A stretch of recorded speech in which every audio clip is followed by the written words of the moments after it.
Amazing. Welcome, guys, to this is the very first of a new series, a kind of co-branded, co-hosted webinar series that I'm doing here with Brian. We will introduce ourselves here in a little bit, and we've got our incredible first guest, Kayla, today. But want to give people, a little bit of time to join. If you've already joined, welcome. Thank you so much for being here. Go ahead and comment in the chat. We want to have like an active, chat. We're all creatives in here. Let us know where in the world you are tuning in from. I am currently in Birmingham, Alabama. I've got like a bunch of boxes behind me. I normally have a nicer looking setup behind me, but I'm actually about to be moving to Seattle, Washington. We're driving cross country starting this Sunday. So my life and my house are a little bit of a mess right now. Which makes it fun to come and do something like this, which has nice, structure to it, and just really, really excited for this series. Brian, where are you tuning in from? I'm tuning in from Los Angeles. We live just south of the airport in a little town called El Segundo. We actually just moved here about 6 months ago. We were West Siders in Brentwood for a long time, so we got out of there just in time. Really devastating what's up there. But yeah, my wife and I and now son have been in LA for about 10 years. So we're Angelinos now. Amazing, amazing. And Kayla, let everyone know where you're Yes, I'm in New York City. As you can see, I have my New York City print behind me, but I'm in Manhattan right now. That's super cool. Is that one of the prints from your Etsy shop? No, I didn't make that one, but this is an Etsy print I bought from somebody else's. Amazing. Always good to support, other artists when you're an artist. Yes, that's what I love about Etsy. Amazing. Okay, so we're going to start off just with a poll here that I'm going to launch because I have no idea who you guys are. I want to learn a little bit more about you. So would love for you guys to fill out this poll, and I'll kind of share the results with you guys so we can see who's attending today. And that first question is, how long have you been creating content for? Which platform is currently your main focus? And what is your biggest challenge as a content creator? And I know it's hard to pick just one, so you can pick more than one option there in terms of different challenges. I know that no matter how long I've been creating content, there's always at least one challenge, if not multiple. And we're gonna be talking about that today. Again, the theme of this webinar is leveraging viral videos. And I really like that this is where we're starting with the series because it's not always that you have to have 1 million followers to be able to be and build success as a creator. Really, one viral video can totally change your life. And Kayla's really an expert at, how she's leveraged viral content and gonna be sharing some really practical takeaways on how we can do that. And Brian, like, what have you seen? You've been in the industry a really long time. What's some of the range of what you've seen in terms of being able to leverage viral content? I mean, I think one, depends on the platform. Two, it depends on the purpose. If it's just about building an audience or if it's about doing a brand deal or executing on a brand deal that maybe you're really trying to kill it for in order to win that next opportunity with that same group, or maybe it's the first video in a kickoff series. I think when I think about leveraging viral videos, the key term there is, what are we leveraging it for? Is it distribution? Are we trying to get downloads? Are we trying to get people on a webinar? What's the purpose? And I think being very intentional about that at every stage of the content production journey is important, from even in setting alignment with the partner. Especially if you're doing it with a brand, I think that's the lens that I'm probably going to be looking at the questions and the topics as we're going through things today. I've spent the better part of a decade building a large nano and micro influencer agency, so worked very closely with the brand side. It was more of a platform, so we didn't do like specific talent management deals with creators. It wasn't that type of agency. It was more of a tech business. But so I got a lot of exposure to how brands think, which is part of the inspiration for wanting to build a network where creators could get better access, because I saw how big of a gap there was there. But so not sure if that answers the question perfectly, but I think that's the lens that I'll probably look through a lot, is How are we being intentional? What is the purpose? And then thinking through it from that perspective, I guess. Yeah, no, that's great. That's a good setup for some of the stuff I know Kayla's going to go into. Really, around brand alignment and how creators can, create that even before they hit virality, and how that can be really, really important. So I'm going to end the poll. Thank you guys for voting. I think it should. Yeah, I'm going to share the results so everyone can kind of see. So, bulk of people, almost 50%, have been creating content for 1 to 3 years. Which is great. That means that's a very beginner not beginner, but like that's not that long, right? Like Brian, Kayla, myself, we've all been creating content for like over a decade, which 16% of people here have been doing it for 7 or more years. But it really is, a long game in terms of developing skill, in terms of it building upon itself. So that's really exciting that you guys are actually like here learning in the early phase of your growth, because for me, the first, 8 years, I was just posting. I wasn't studying. I wasn't really doing a whole lot to try and improve my skill. I was, making an effort on every video or every post, but I wasn't leveraging things like webinars or learning from other people. And then it looks like we have a lot of Instagrammers here and a lot of TikTokers, which is amazing, and some YouTube, which is also really excellent. And some of those, topics and challenges that you guys are really interested in growing your audience. Obviously, that's a given. We all want to do that, right? But then also understanding analytics and performance. I think that's something, Kayla, if you can share more insights into that as we're going through the educational part of this, that would be super helpful. Managing content production, so time, right? How are we managing our time? And then great, a bulk of what we're talking about today is how do you find those brand partnerships? What does that look like? How long does it take? What should you be charging? All of that. So now that we've gotten kind of like a little preamble here, I'm going to officially kind of start the webinar. I'm going to introduce myself. So my name is Mayan Gordon. I've got a very tricky name. Half of the letters are the letter A, which makes it confusing on how to pronounce. So my kind of mnemonic is I'm my yawn, but I promise I'm not boring. And I have been an entrepreneur, serial entrepreneur for the past 15 years. I've started 6 different companies that have all been, revenue and profit positive. And I've been a content creator for almost that long, because from my very first business, I had 0 marketing budget. And the only place I, had the ability to get my product out there was social media. About 4 or 5 years ago, I started a marketing company, which has, evolved and grown over time. And the main thing that I'm doing now is something called Community Launchpad. So it's a paid membership community to help creators, entrepreneurs, thought leaders develop their own paid membership communities that drive not only recurring revenue, but if people have high ticket offers, really building a really robust ecosystem for, nurturing leads and converting them into those high ticket offers. And today we have Brian, who Brian I met like a year and a half ago through LinkedIn. If you guys aren't leveraging LinkedIn, I highly, highly encourage it, except that I would say Brian's building the LinkedIn for creators, which is Creatorland. And when I first met him, I was just super impressed, honestly, by his amount of experience. Someone who's been working from a business aspect in the creator economy for, 10 plus years is an OG. It's just not that old of a industry. And he built, one of the most successful creator platforms early on, where he helped really kind of, invent and propel the nano influencer concept. So Brian, if you could, share Sure. anything else about yourself, it's really a pleasure to be doing this with you. Yeah, well, same here. I was very impressed when I met you too. So, and we find ourselves here a year and a half later.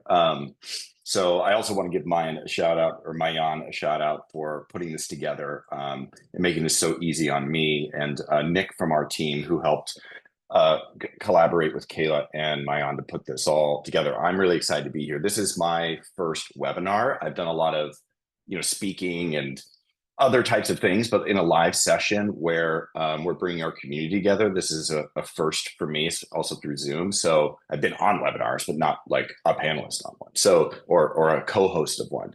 And it's the first one that we've done. So I just, that's a special moment. If you're here today, thank you for being here. Shout out to Creatorland members. If you're not a member, it's free. Creatorland.com. Go ahead and join. Um, and if you heard about this through our newsletter or other promotions that we're doing, welcome. I'm stoked to be here with you. So just light background, as Mayan said, I was the founder of really one of the first nano influencer marketplaces, if not the first in North America. Actually pivoted a dating app because we were working with sororities on college campuses in like 2013 to grow the app by getting them to post on Instagram, which was not something we thought of. It's something one of the sororities at San Diego State thought of, which is where I'm from. Grew up in San Diego, now in LA. And so dating's a terrible business as a startup. So I got out of that by pivoting it into the first nano influencer marketplace. Grew that to about 500,000 members, worked with about 2,000 brands, made over 10 million pieces of sponsored content through that community. And I learned a lot about the gap that exists between the talent side and the brand side, and how transactional those relationships can be, and how disconnected the goals can be, and the relationship building can be so minimus between the talent and the brand side, where the brand is like looking for an outcome. Maybe there's 3 agencies in the chain. The talent is just reacting to requests, and very few relationships are being developed that lead to long-term career building like you see in other sectors of the market, and that LinkedIn takes care of in a lot of ways for the people who are founders or managers or marketers or white collar workers. And that left a whole lot of the ecosystem out. And so Creatorland is designed to close that gap. And we're still just getting started, but we just hit 50,000 members today, which is actually pretty fun. And we still are at the very, very beginning of our journey. But we are making about 8,000 new connections a day. And we've seen massive growth actually in the last month. But I'm really excited to be here. I'm going to do my best to share whatever I can. I don't know that I have all the answers to things, but you're going to hear me say something. So thank you guys for having me and or being here. And let's get going. Amazing. So now I have the honor and privilege of introducing our first guest, who I had like a kind of pre-webinar meeting with a week ago, 2 weeks ago. It's hard, time blends when you're when you're moving. And I was just super blown away, and actually related to a lot of parts of Kayla's journey. I had a glass blowing business as my third business. Kayla has created this incredible art-based business as well, which she'll tell you a little bit more about. So I'm just going to share a couple details on things that Kayla has done in her career so far, and then Kayla, I'll let you kind of take it away. But as you guys heard earlier, she's a New York City-based content creator. She's also an influencer manager and a freelance PR specialist. And her passion is really for lifestyle, home decor, city living, and health content. And I think if you live in New York City, it's hard not to be about city living. New York City is just such a cool place to be. If you haven't visited yet, you got to go. Make a content creation trip out of it. It would be highly, highly recommended. You'll absolutely love it. She's got over 30,000 followers, and get this, with those 30,000 followers, over 100 million organic video views across her platform, which just goes to show you, again, you don't need to have a bajillion followers to have some really, really impressive video performance. And the way she's done that is really by cultivating her brand around authenticity and community, which I'm excited to hear more about as someone who's highly involved in the community space. And she's successfully partnered with brands like M&M's, Poshmark, TaskRabbit, Natural Cycles, Doritos, and Brooklinen. A couple of those I'm huge fans of, especially M&M's and Doritos. And she's delivered some really, really impactful campaigns. She's also the founder of Crafty City Girls, which is a community organization that's dedicated to helping young women in New York City connect with each other and create. And through her work, she empowers creators and brands to thrive in an ever-evolving digital landscape. And she also has a really cool, successful Etsy shop. So Kayla, thank you so much for being here. If there's anything else I missed, please feel free to chime in and add to it. Yes, thank you so much for the intro. Hi, everyone. My name is Kayla, and I'm so excited to be here today. And I'm so glad I was able to get connected with Mayan and Brian. I've been subscribed to his email list for It definitely over a year, probably longer. And this is our first time actually meeting on screen right now. So I'm really excited for this today. But yeah, I think Mayan covered a lot of kind of my background, but I started doing content creation about 4 years ago, and I didn't include myself in the content. It was more of a business TikTok page to promote an Etsy shop. And I realized how much fun I had creating the content. And I also saw the impact that viral videos could have, because if I posted about a product and the video did well, then sales would start coming through on Etsy, and it was a really exciting time. So I did that for about a year, and then after that I started casually posting on my own TikTok channel. At this point, that was about 2.5 years ago, and since then I've continued posting on my TikTok quite frequently, which I know we'll kind of get into a little bit later, how I kind of approach my posting and my schedule and whatnot. But for the past 2.5 years, I've been posting consistently on TikTok, and throughout that time, I started managing all of my own brand deals and campaigns and really enjoyed it and love working with brands. So I started working with other creators to do the same thing for them. And kind of in this whole process, I realized I also love the brand side of things and seeing how brands work with creators and come up with concepts for brand deals and PR and gifting and all of that. So I kind of dipped my toe into that side of things as well. And I help some clients with that side of the influencer outreach as well. Amazing. Super excited for you to share a bunch of insights. And I think I want to like dive really quickly into the heart of, I think, what most of us want to know, which is how do you create virality? And also like what do you consider a viral video? Is that like 10, is it a certain view count? Like how do you define a viral video and how do you create that? Like how have you been generating these viral videos?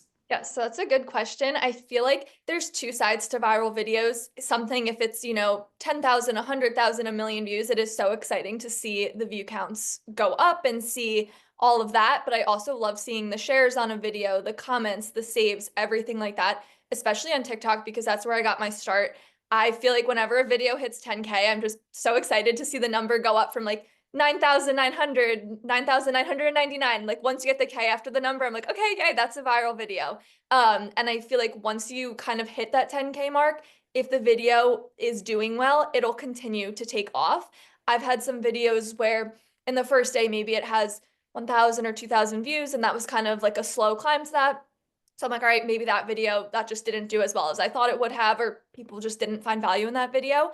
And then all of a sudden, 24 or 48 hours after posting, the views will just start climbing and it'll hit 10K. And the next thing you know, an hour or two later, it's at 100K and it just keeps going up. So it's very interesting to also see like how the algorithms kind of approach how your video content is doing.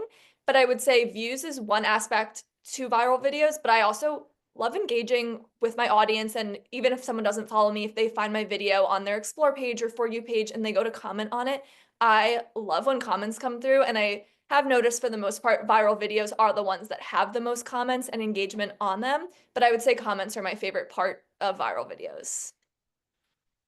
Question for you, Kayla, and I've kind of got a couple follow-up thoughts.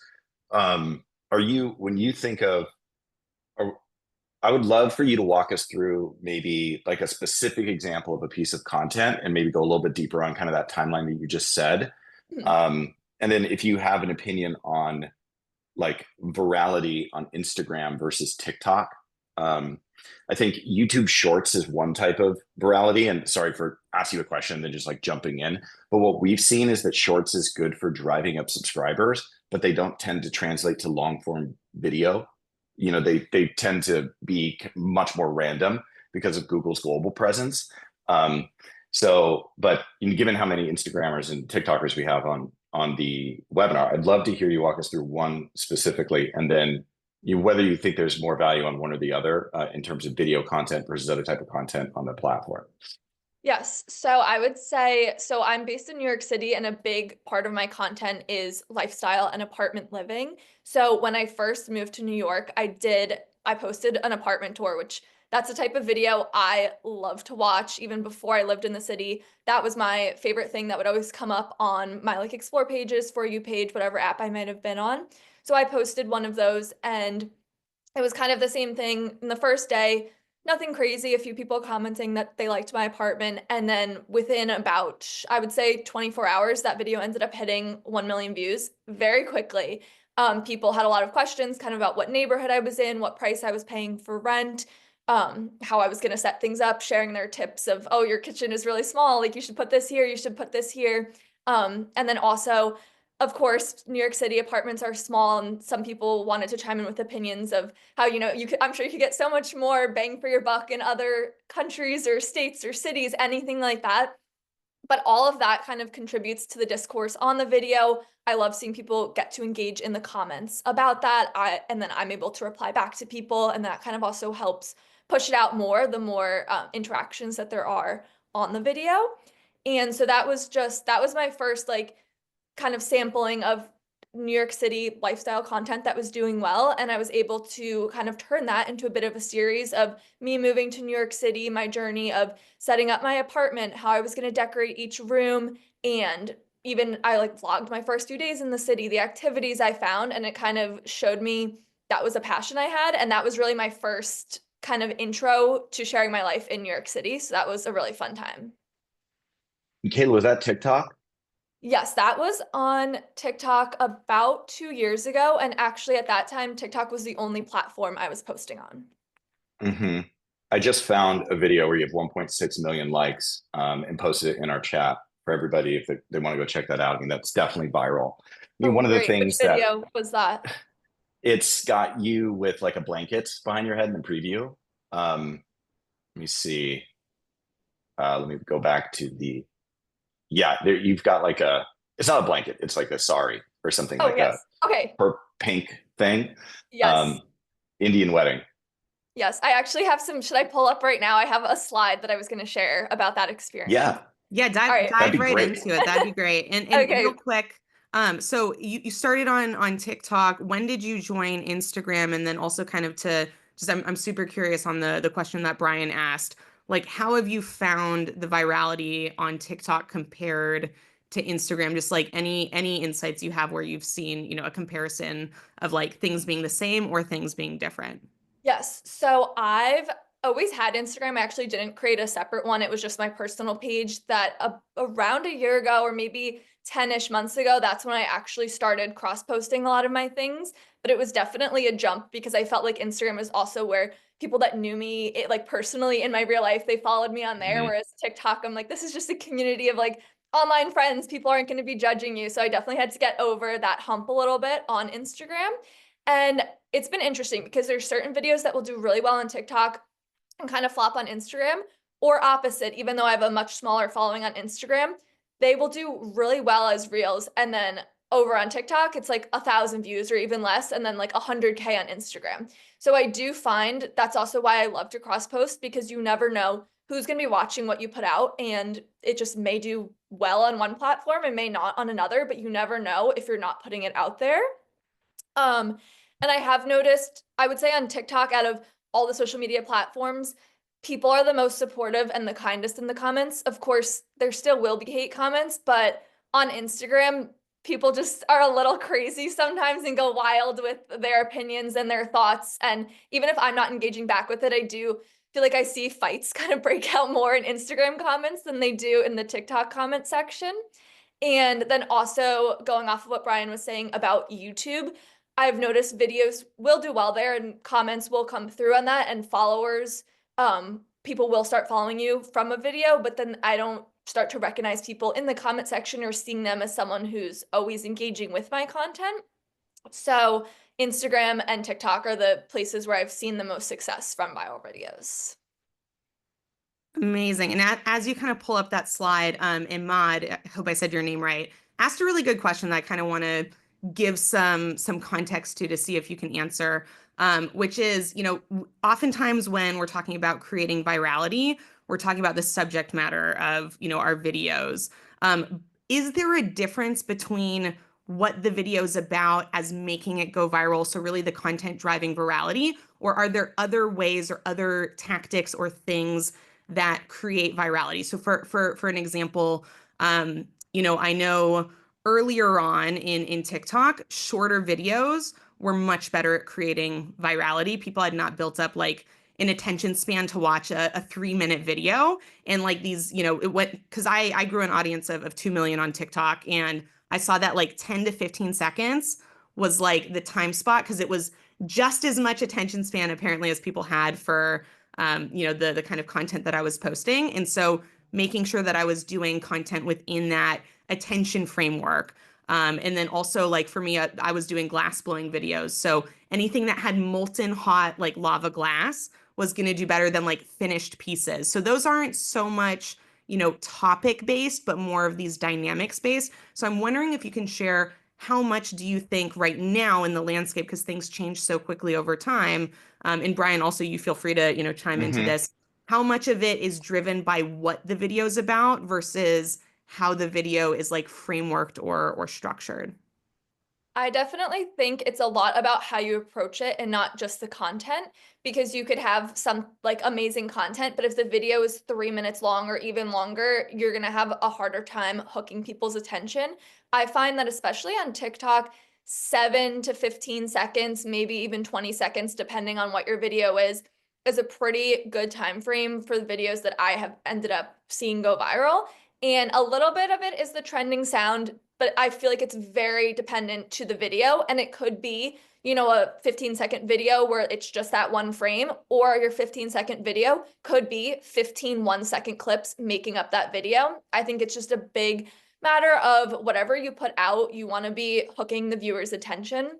And a way that I kind of approach that is I'm only putting out content that I would want to watch. If it's not something that myself as a viewer or a consumer would sit there and watch, even if it was 5 seconds, if I wouldn't see that for 5 seconds, why would I expect anybody else to want to spend 5 seconds of their time to watch that video? Yep. I think one thing that is helpful is knowing kind of the structure of the TikTok algorithm to some degree. It's not, to some degree, it's a mystery, but in a lot of ways it's not. So let's say, take for example, you have 10,000 followers. So you've probably developed that following through starting to create some kind of consistency with your content.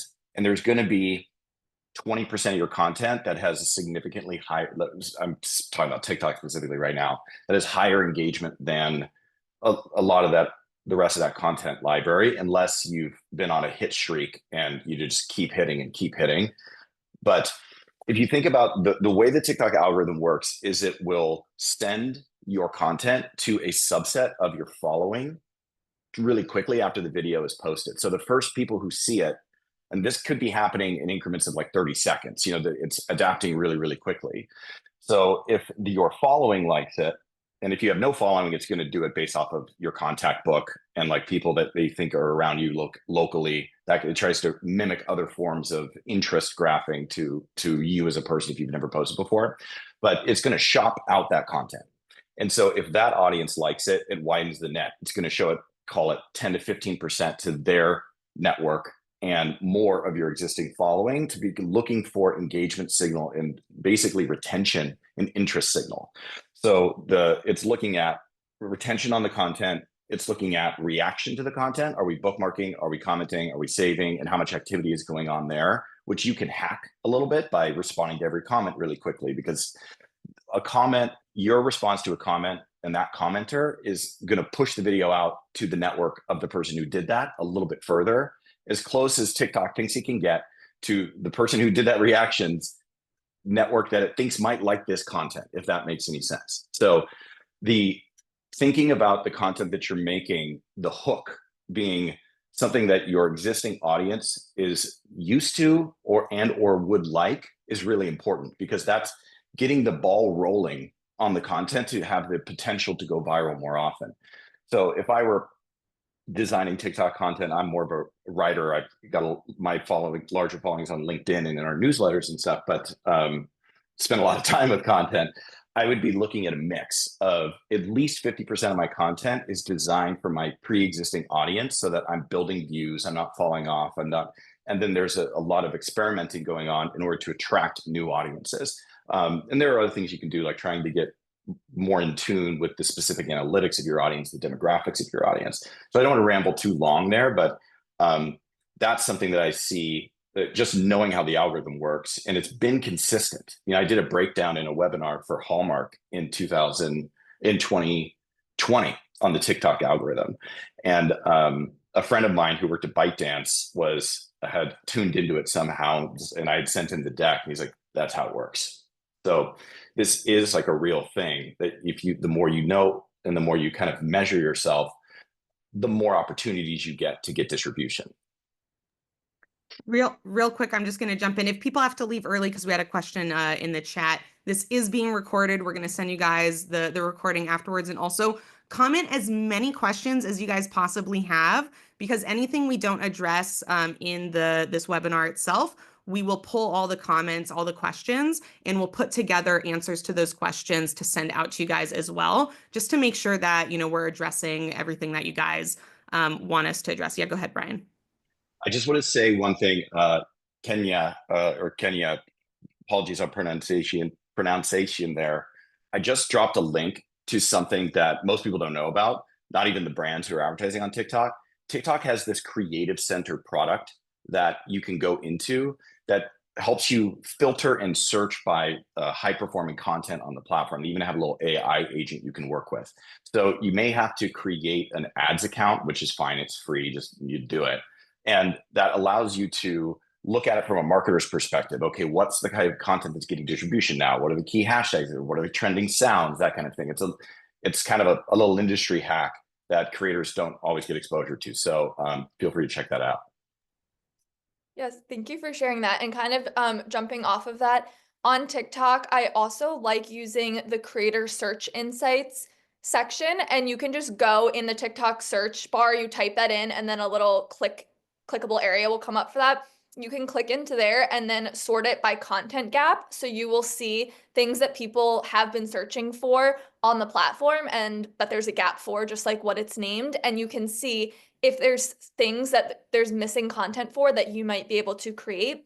So something I know a lot of people move in the summertime if they're graduating college or a lease is up or whatever the reason might be. And I noticed that one of the content gaps this past June was it was actually just like New York City apartment and New York City bedroom and then apartment beds. So based off of that, I kind of thought about what can I do? What in my life and in my content fits for this? And in my bedroom, I have a bed. It's just a bed frame that I did some research on before I moved to the city, and I heard it was the best one because you could fit storage underneath it. It was, I think, a $50 bed frame from Amazon, but it was really helpful when I first moved here. So I made a video about that. And kind of for the first real quick, is that one of the ones in the slides? Because again, just to share more, this is our first webinar. Kayla was having trouble pulling that up, but I've got it pulled up. Do you want me to go ahead and share? No, that's not in the slides, but we can pull up the slides after this. Thank you. Okay, perfect. So I ended up just making a little video about my experience and my recommendations on how I set up a bedroom in New York City and what I would recommend for that. And after about a week or two, and even to this day now, views kind of started picking up. And I think, I'm not sure what it's at currently, but at one point it did hit around 20,000 views. And that was something that was from Amazon. So people were also then linking out to my Amazon storefront, and that's something I was able to earn commissions off of. So I kind of view TikTok as a search engine as well. And it's, if something doesn't perform, great immediately, I'm not someone who's going to be privating my videos or taking them down, because you never know when someone is going to be researching the information that you've put out there and when they'll come across it. Amazing, amazing. So we've got a ton of different questions in here. I want to, address as many of them as we can, but do you want me to pull up that slide so you can kind of walk us through that right now, or do you want to save that for a different part? Honestly, we can save it for a little bit later for when we had originally planned to share it then, and we can go over some of the questions. I'm kind of keeping an eye on the chat as well. Great. Is there something you want to jump into, or do you want me to feed you a question? Yes. No, there's one I saw. Sarah asked, for Instagram, are you creating Reels in an outside app? And are there video apps you suggest? So for a while, when I first began, I did edit on TikTok, but that only lasted a few months. Now I use CapCut for everything. So I edit directly in CapCut and I export from there. And then whatever platform I'm posting on, all of my videos are originating from what I edited in CapCut. I have tried a lot of other apps. There's just nothing that compares to it for me. That one I'm the most comfortable using. And I feel like I've been able to create really great videos using CapCut. Amazing. I'm also a huge CapCut fan. I think anyone who's using CapCut, go ahead and let us know, comment CapCut or me in the comments. I'd love to see how many people are using that tool. And it's fun because it's got like, some basic things, but then you can do some really, really kind of advanced editing stuff with CapCut. I've started watching tutorials on how to use CapCut from other people like on TikTok. So it's a great kind of like self-feeding system where there's just so much you can do with it and so much you can learn and continue to be improving your videos from a like editing standpoint. Did you have something, Brian, that you wanted to jump in there with? Oh, because I'm off mute? No, sorry guys. That was just I've been thinking. um, no, it's just well, I guess the one thought I have about CapCut is because it's owned by TikTok. I think many of us have probably heard this, but TikTok for sure favors content edited in its products. That's just they give it call it like a 5% boost. And Instagram just doesn't offer that same type of editing capability, so it's just not really part of it. I guess the other thing about TikTok or Instagram that I found is that Reels don't seem to translate to a whole lot of value. From a brand perspective, link clicks don't tend to happen beyond the content anymore. It's like, oh, I'm going to go to my link in bio, that kind of thing. It just doesn't really perform at the level that we would want to, like, or from a marketer's perspective, who's really focused on ROI, especially with an alternative like TikTok Shop. If you're selling consumer packaged goods, it's just going to be far more attracted to you as a marketer to be able to measure that ROI without that dissonance between a piece of Reels content and then moving to the creator's page and then clicking on a link. It happens, but it just at a far lower rate than stories. So if you, just a quick shout out for this before I forget, if you are working with a brand that's really cares about clicks and they're open to your feedback, stories have significantly higher click-through rates than Reels or in-feed content does. Awesome. And I kind of want to jump to, what we had planned maybe for the last part of our webinar, but I think this is super, super important and want to dive into it now. And then we can, add on additional questions after you kind of talk about this, which is how did you leverage those viral videos into actually getting brand deals? Was there a specific process you used? And like in the beginning, did you have a strategy? Like how did the first brand deal happen? And then how did you evolve like your strategy from there to be able to work with, like a large number of, really top name brands? Yes. So when I first started, once I was at about probably 1,000 followers, I used some of those platforms that kind of do gifting for micro influencers. And I feel like the requirement for most of those was that you just needed 1,000 or 1,500 followers to get on. So I started kind of just on there. Those were unpaid collaborations. They would just gift you the product, but it was kind of helpful to build up a portfolio.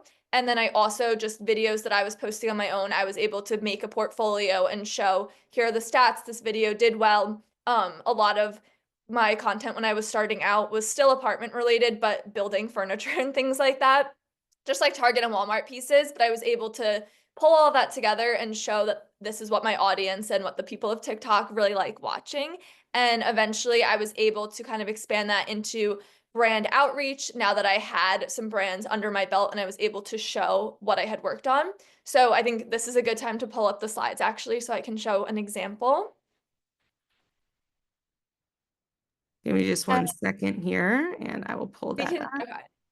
So we can just start with the first slide. This is just going to be like a quick jump back, but just so we can intro that. Okay, there we go. I've got the right screen now. And let's see, click share.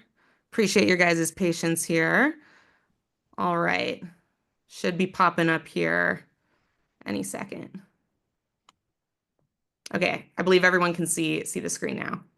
Okay, yeah, like this is fine. So this first slide, I just wanted to show the importance of cross-posting because like I said, that was something that I didn't do for the longest time. I just thought, okay, I'm working, growing my TikTok.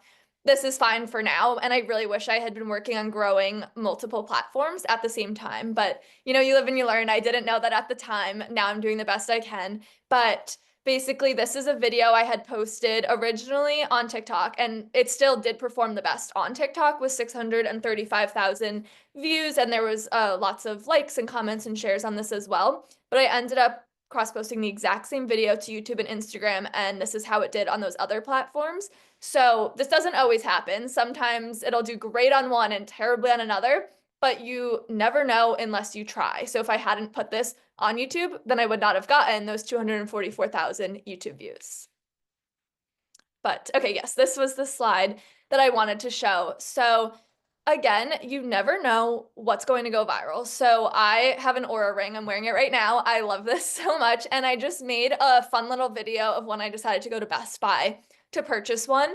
And I was shocked by how well this video did. So this video got 6.7 million views.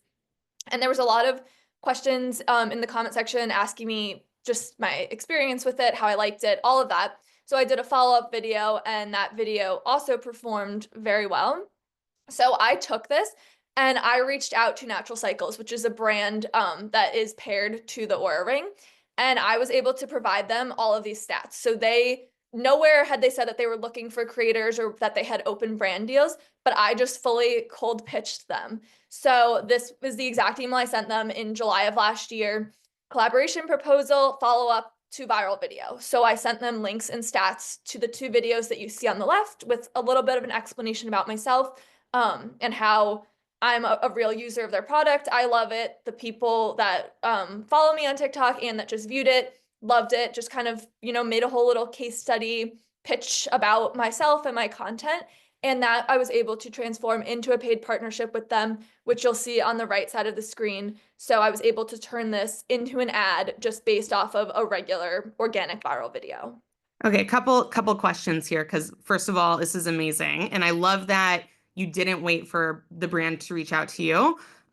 Did you close the deal from that one email, or was that like kind of the intro to a process? How long did it take? And then second part to the question is, was that email long, short? Like, what are some of the things you did in the email that you think worked well? Yes, so that was the first email, and I actually did not hear back from that one. So I emailed them about 2 weeks later. That's another thing, like, people are busy, you're not going to be annoying them, and although it might feel a little bit awkward, it's worth it to follow up. 2 to 3 follow-up emails. I would say 4 maybe is pushing it, but 2 to 3 is a good number. Think about how busy you are. You're not insulting anyone. It's not that they hate you or they don't want to speak to you. It just is very common that an email can get missed. So I did follow up on that original email. And after 2 emails, that's when I heard back from the influencer management person at Natural Cycles. And my first email was a little bit longer just because I wanted to provide some backstory to kind of who I was, what my content was. But my typical setup for emails will be, hello. I also like to address them by name if I know the person in that position, what their first name is. If I don't, and it's just a generic brand, email, then I won't be able to address them by name. Then I do a sentence or 2 about myself and the type of content I share. Then I also really like to make my emails personalized because it's going to be obvious if you're just copying and pasting to everyone. And then brands and there are real people working at brands that are behind the email boxes that you're reaching out to, and they just really want to make sure they're connecting with the creator that is reaching out to them and that they're making a good investment for their company. So I want to make sure I know what I'm talking about and make sure that I kind of convey that to them, that I truly love their products. And for any brand deal that I take on, it will only be for brands that I love and truly use in my day-to-day life. So after a short intro about myself, that's where I kind of dive into personalizing it for the brand or the product or the service or whatever I'm inquiring about, so that they know I'm a legit user of this and I really have some ideas for them about it. And then in this cold pitch, I actually then proposed a few ideas of how I thought a brand deal could work for us. And one of those was a day in my life in New York City, because that is pretty regular to my content and something that people are used to seeing from me. But that was not the only idea that I had pitched for them. That was just the one that it ended up working out with. Okay, that's amazing. I'm thinking that one of the things we should do, Brian and Kayla, is you just basically outlined like a perfect email to send to a brand. So maybe we can create like a template to share with everyone here and be able to send that out to you guys. Because I think that email structure is so important. People get so many emails that are like terrible and make them not interested. So I think that would be super, super valuable. Totally. Yeah, that's a good Yeah. idea. Amazing. We should do that. And then I also just posted a link in the chat And this is an AI that I built and trained it on a whole bunch of best practices, example content, things that I've written, things that I've found on the internet. Like Mr. Beast playbook is based in this, is inside of this knowledge base of this product. It's free. On Creatorland, if you're on Creatorland, it's in that left-hand sidebar on desktop, and it's in the top hamburger menu on mobile. It's called Co-Creator. So you can just go to that, and it can help you write the outreach emails and personalize them. For example, if you found the person you wanted to reach out to on LinkedIn, you could like save that on Safari as a PDF, upload it to Co-Creator and say, help me write a personalized pitch to this person. And it's going to come up with that. You'd say, hey, include these 2 links, also include a couple things that like what Kayla did. Because part of this, I think, is, and she mentioned something that 1, follow-ups are key. I mean, nobody responds on the first email. You're lucky if you do. Just think about your own inboxes. Your inboxes are insane. By the way, we're working on a product that is going to blow your minds over the next, that we're hoping to release in the next 2 months. I think you're going to love that solves a big part of that problem. But follow-up is key. The other thing is that wide is key. Like if you go, it's painful to do that, to do this work, because it's not fun, but you put on some good music and dedicate an hour a week to sending 5, 10, 15, 20 of these. And it's going to net you results. And that's sales. So I just wanted to plug that, because it's 1, Co-Creator can make that easier, just taking some of that workload off. And 2, winning deals is a combination of presenting yourself professionally, understanding what they care about, which is a combo of analytics and example content, which Caleb nailed here, and persistence. Persistence and like casting a wide net. Because, for you guys on the webinar, if you're doing this, there's, for every creator that's doing this type of outreach, there's 1,000 who aren't. So you're the early bird getting the worm. Absolutely. And one other thing I just want to highlight about like this whole webinar series and about myself and Brian is, there's a lot of webinars and people do, video content that's educational and filled with value. But really, like, let's be honest, with the intention of me, look at me, everyone pay attention to me. Brian and I, when we hop on conversations, we regularly just, talk about like what we're each working on and brainstorm together. Our conversation focus is always on how can we help people. And so, when I come up with these ideas of like, hey, I think building that template would be useful to you guys, I also would love for you guys to get into the habit of saying, here's what I need. Could you guys create this for me? Here's the challenge I'm facing, or here's the question that I have. And we get so excited when people are like, I need help with this, because that's an opportunity for us to use our, collective knowledge, and our energy and resources to create something really valuable, which is the only thing that makes all of this hard work really worth it. Money is great, but it's really not fulfilling enough to go through all of the work that we do as creators, as entrepreneurs. And so you guys really make the big difference in like communicating with us and letting us know how we can best serve you. So thank you guys for being so active in the chat today. And I will pass it back off to you, Kayla, if you can tell us about this very cool slide here, where it looks like you have the part, I'm sure we've all seen the part 1, part 2 kind of dynamics. So if you could, share some more about that. Yes. Is your screen still sharing? Because I can't see it on my end. Okay, let me stop sharing. I'll just reshare. Okay, but I can start talking. I know which slide you're talking about. So, here we go. Okay, so these are just some screenshots. This is just from 2 of the playlists that I have on my TikTok page. I do have some others, so if after this call you want to go pull up my TikTok and take a look, it's just my name at Kayla Krasnow. But basically, I've also found that being really authentic and sharing, again, things that either would have been helpful for me to watch or things that I like watching has been very beneficial. So as you can see, these first 2 screenshots are from a playlist that I have called Health Journey. And I was dealing with some health issues. And for a while, like, I didn't talk about it on TikTok, not for any reason. It just didn't really seem like it fit in with my content. But one day I did start posting about it.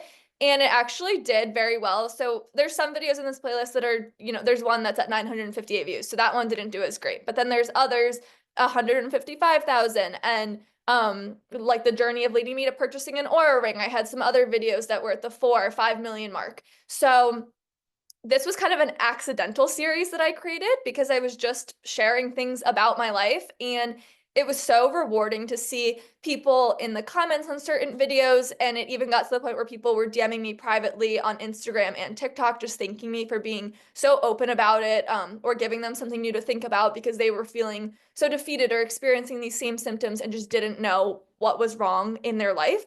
So that kind of also just made it all the more worth it for me. So I ended up putting all of this into a playlist so that it's something, even if someone only sees one of the videos, and then if they're wondering, oh, what else has she shared or what else has she figured out, they're able to refer back to that. And same thing on the right, this is a playlist from my moving journey. And I shared a lot about the process. I actually have a different playlist of apartment hunting, but I shared the whole apartment hunting journey and then the moving journey. And I ended up creating a video with my tips for finding an apartment in New York City. Because if you've ever done that or heard about it or thought about it, it's a full-time job. So I ended up saving this video to part 1 because even now, so I posted this, I think back in August. So it's been almost 6 months since this video went up. Every day I was getting comments or DMs asking me for tips. So I thought it would be beneficial to put this video to part 1 so I can just kind of direct people to there so they can hear all of my tips, but then also see all of the advice in the comment section, because when I posted this, there was a lot of people that chimed in and had other ways and methods that really worked for them that weren't things that I had thought of, which is another reason why I just love like the community of online viewers on really all platforms, because you're able to share your life, but then learn things that you didn't know before and connect with so many other people. Amazing. And I know that we're running up on time here pretty quick. So I'd love for you to, get through the rest of this slide. I know there's a bunch of questions we didn't answer yet kind of live here. Again, we will follow up with you guys with a bunch of resources and answers to those questions. So don't feel like we're not going to get to you or you're being ignored.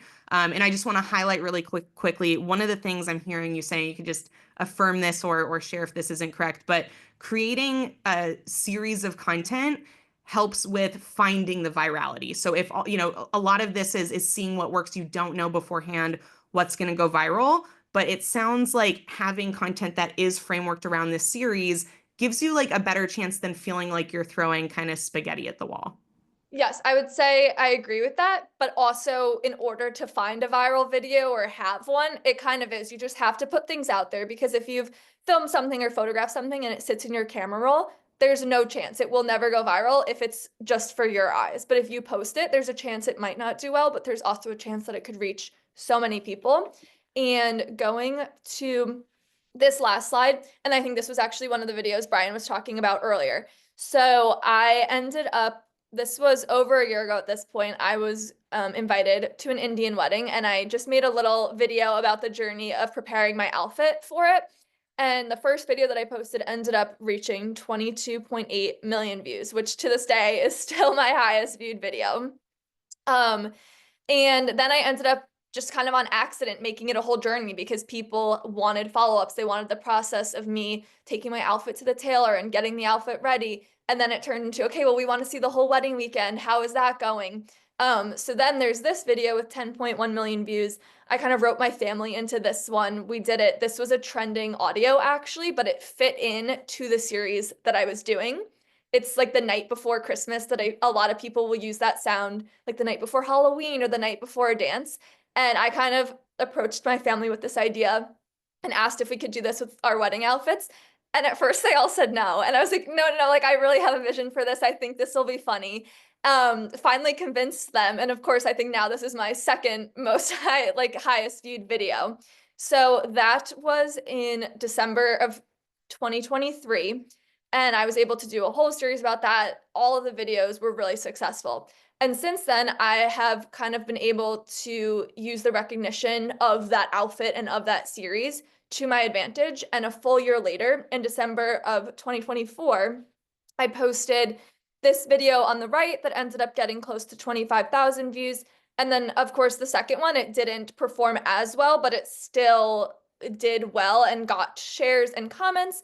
And you'll see in the middle, this was someone in 2024 saying, oh, I was just looking for an update, because even though the first video when my outfit wasn't finished had been posted over a year before, randomly it'll kind of like take off in spurts. And at the point when I posted the video, the follow-up in December of 24, the video from December of 23 was doing well, and every day, I have no idea why, but every day it was going up in comments, views, and shares. So that kind of also ties back to what I was saying, that I always leave things up because you never know when something will take off, even if it's a year later, 2 years later, 2 weeks later. Just because something maybe doesn't perform well right as you post it, there's no need to be discouraged. Amazing. And just down here is, Kayla's handle in her email. And we'll send you guys a whole bunch of information on Kayla so you can connect with her, so you can see her portfolio. I think it's a great example for building a portfolio, which I think highlight as something we should all be doing as content creators, is building out a portfolio. It makes it much easier when reaching out to brands to show them and reference, very specific things. And it makes you look really on top of your game compared to, someone who's just reaching out and they like have nothing structured or prepared is going to be much less interesting to a brand. So thank you. So yes, go ahead, Brian. So I just want to highlight a couple things on that. So one thing is that I've heard from creators is that they don't get a lot of feedback from their client partners. It's like, hey, thanks so much for the video. Great job. We'll pay you in 90 days. But something like that. So a couple things that to do is, so just pulling back the curtain a little bit on the marketing side. So a big shift in mid 24 to throughout the end of 2025 is we're going to see a continuous rise in affiliate type deal structures and or measuring performance off of the ROI for the brand, and less on distribution of the brand content and more on specific returns on spend. And this is like, Facebook ads, when they perform really well, are your competition. So you're doing a different type of content, and maybe you're making UGC, or you're making content that they could be converted, whitelisted into a Facebook ad or distributed more on TikTok. I would negotiate that if that's something you're open to doing. But consider asking for the brand, as you're getting close to the end of the deal, ask the brand if they're open to sharing the results and performance of the activation with you at once it's been concluded. And if they, make some noise or kind of ignore that, to me, it's worth adding in a discount and saying, hey, I'll knock 15% off of our agreed upon price if I can make sure that I can get that feedback at the end of this, or a quote. So the quotes are really, really helpful, because so you can create your portfolio but did the brand like it? Was it positive? Or do they want to work with you again? Did they refer you to anybody else?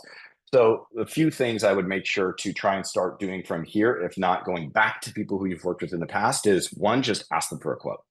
Ask co-creator to write the message for you if you feel nervous, but people like to help each other. And you could even phrase it as like, hey, I could really use your help. If you found my content valuable or you liked working with me, I'd really love a quote on that, specifically around timeliness, professionalism, and, performance, if that's something you're willing to share, because these are the key things that brands want. They want creators who are responsive. They want creators who are seeking to achieve wins for their brand partners, not just get a paycheck. And then they also want performance. So, and not just distribution. They love conversion. Or you also may find things out that you didn't know, where the brand goes, oh yeah, well, we actually used that in an ad for the last 9 months in our UK marketing. And it's turned 250,000 sales for us. And you would have never seen it because you're in Texas. So going back to all those partners and asking for that kind of thing is incredibly valuable for your winning of future deals and also your own education. But more importantly, future deal winning. That's like business building 101. You work with a client, you want a quote so that you can say to the next person who's considering you, hey, look, other people like me too. You probably will as well. This is also something a lot of creators don't have. So you have a massive leg up if you're doing it.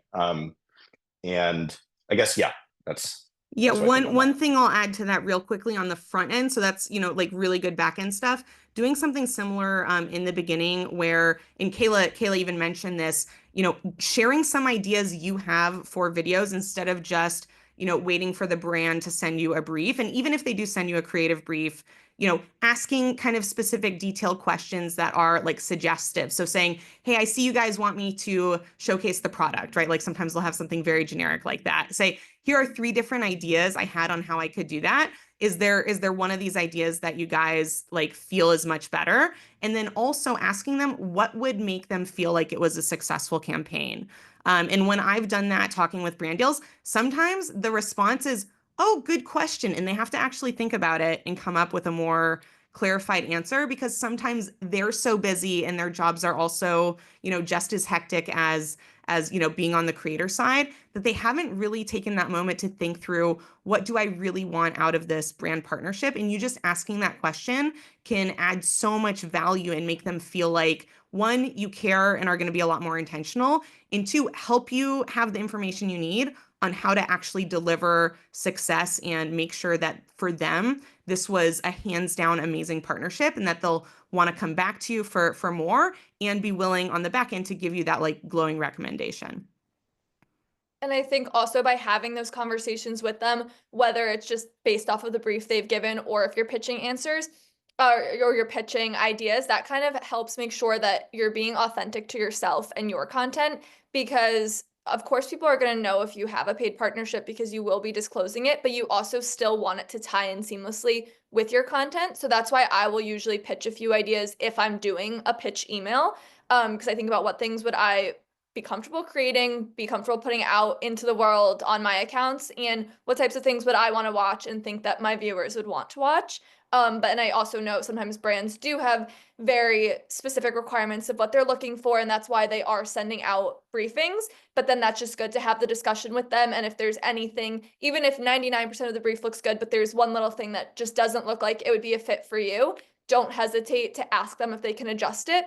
If they are willing to adjust it and work with you, then that's great. And you're staying true to yourself. And if they're going to push back on you and can't adjust it, then it might be a deal that's worth walking away from because you don't want to compromise your authenticity and your, morals and comfort levels just to say, okay, well, I've worked with this brand and now I'm getting however much money, because it's just not worth it to jeopardize your accounts and your online presence and the reputation you've built up.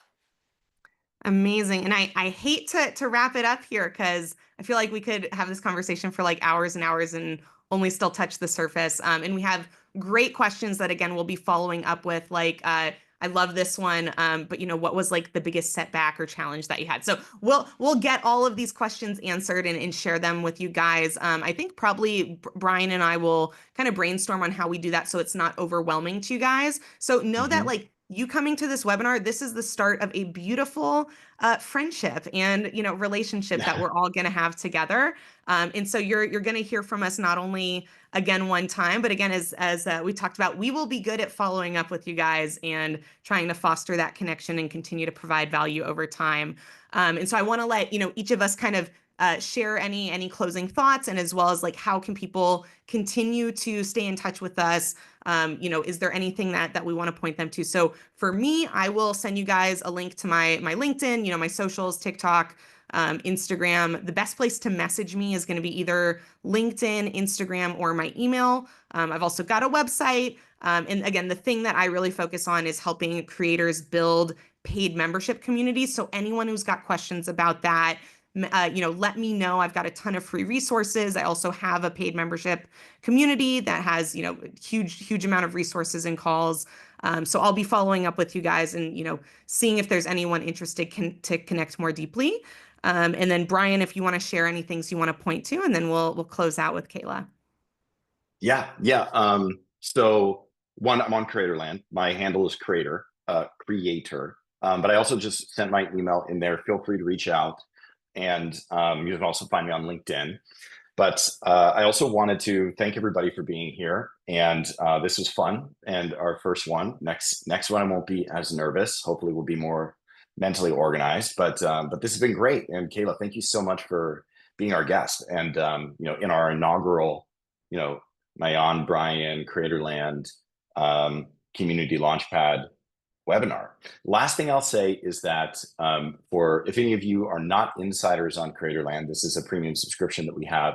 We're doing a $20 bonus on top of for anybody who was on the webinar. So just shoot me an email and I can make that happen for you. If you want to learn more about that, that's insiders.creatorland.com. It's kind of a premium solution that gives you unique analytics, Instagram, YouTube, and TikTok, better distribution in the platform, some other bells and whistles. So we'd love to offer that to you, no pressure. And thank you for being here. Thank you so much for having me, and thank you to everybody who tuned in. I just sent my email in the chat. I would say the best place to contact me is either LinkedIn or email, and then my Instagram and TikTok is just my name on Instagram. There is a period in between my name. I will try to monitor my DMs on both of those as well, but sometimes if we're not following each other, like it can get hidden in the request and I don't want to miss any messages from anybody. So definitely LinkedIn or email is the best place, but I hope this webinar was helpful and I'm excited to see the rest that Brian and Mayan put on.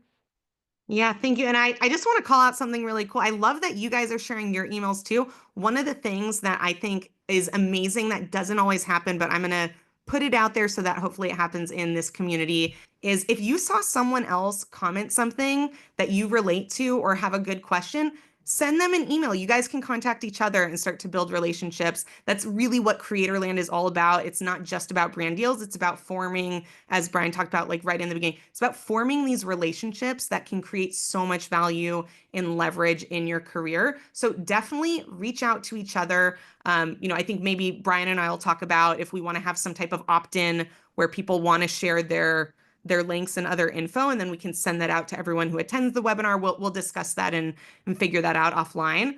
But yeah, just thank you guys so much. Thank you, Kayla, for being such an incredible guest. Thank you everyone who joined, and we'd love to hear your feedback. We'll be in touch with you. We'll send some follow-up. And we just, are really, really excited for where this is going to take all of us. So thank you guys so much. Thanks, everybody. Have an awesome week. Thank you. Bye. Bye.